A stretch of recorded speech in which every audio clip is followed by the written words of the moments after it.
that, but then don't blame us for our lackadaisic morals and values and principles.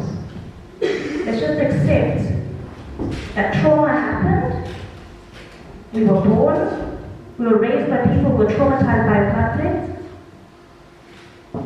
and we are all trying to do our best to move forward. And wherever we are at now, if we are taking the time to come forward now, can we just be like, can you give yourselves a hand for coming forward now? Okay. And then also just with we can no longer beat them, corporal punishment, like, I was given a hiring, I had a bump, I had all of that. That's besides the point. You want to know where that came from? Like, slave mothers who were enslaved would beat their children so that they would be prepared for the beatings they knew their masters would give them. Why the hell would we do that to our kids? The same thing I tell my skater girls when we're skateboarding or whatever, and then they're learning and the boys come and they're like, you can't do that, I was like, and then the girls sit there because they're like, oh, we don't want the boys to see us skating because they'll think we're boys. Like, no. You are stopping yourself from doing this thing. And if you are going to act like that with each other and put each other down, then you are destroying the very same place that we have created for ourselves here. That's what a home is supposed to be. Your safe place, where you nurture and grow and you feel safe. Not where you prepare for the beatings of like, no, we're not doing that anymore. Because we no longer have masters. Or am I mistaken? We do not have masters anymore. Period. Then, just so you know, when you talk about choices and you're like, but I had choices and I didn't become a gangster. The problem isn't that you didn't become a gangster and that person did.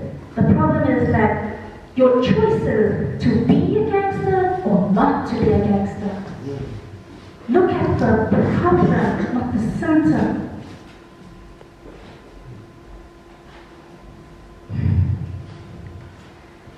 And then,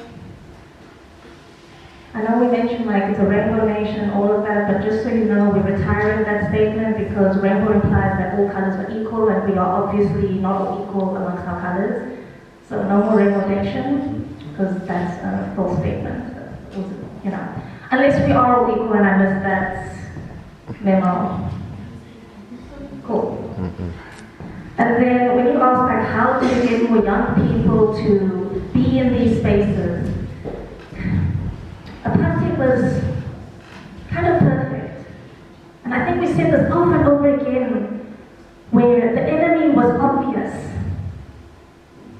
Now the enemy is everything. We have climate change, we have gender-based violence. Yes, sir. We have political unrest everywhere. Point at the enemy for me. And I will go and fight him, or her, or them. There is so much in it. You know why people are busy trying to numb themselves? It's because they have this energy, this will to fight. But it gets no results. Because the enemy is everything. And when we ask how, it's not about self-determination. We ask how because even you guys, like you said, actually, Kriel, you have people coming, showing you the way. All we are saying is it wrong for us to ask, show us the way? Even Jesus had to be shown the way before he was Jesus. And you want to talk about in your community. Guess what? Jesus had to leave his community. I'm not saying don't do it. If your community is like, yeah, well, welcome, you'll help. But I also know that sometimes you have to go to the next community, the next province, to be heard, to be seen, to be acknowledged.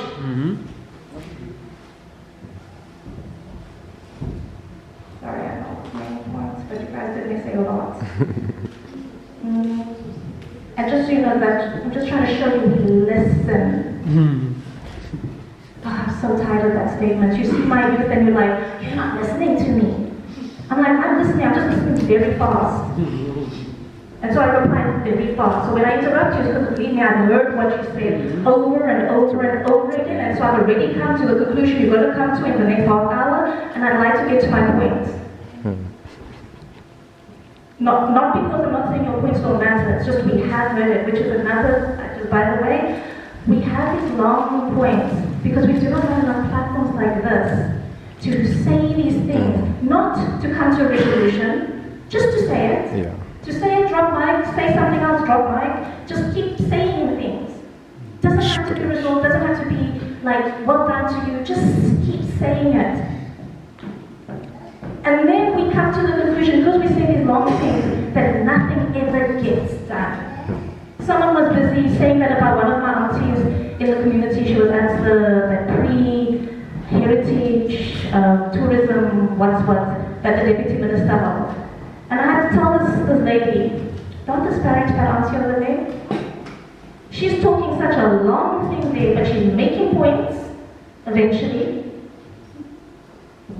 But she has so much to say, she has no platform in which to say it to be heard. So I still feel for them when they have to keep talking and talking and talking. And I wish we had more places where we could just talk. And there's one apparently on Long Street, but nobody, like, it's designed so that it cannot be used because we need to. So, with the youth, how to get youth. Simple. Don't call them youth. Don't ask, hey, anyone under the age of blah, please come and join my family. No. Find out what we are interested in. We're interested in Pokemon? Host an event around Pokemon. And talk about how that ties into the politics of the blah blah. Make it relevant to us in our interests. It's plain and simple. You don't have to ask anyone under 35 to attend a Pokemon event. Believe me, you'll just show up. I'm using Pokemon because that's something I feel like everyone understands, even if you have no idea what it is. And you understand that it's associated with young people somehow. But the environment, come on. Host an event about the environment will all show up. Because we were taught over and over again that the environment is important, and it's stuck. And believe me, that can bleed into everything. So, that's my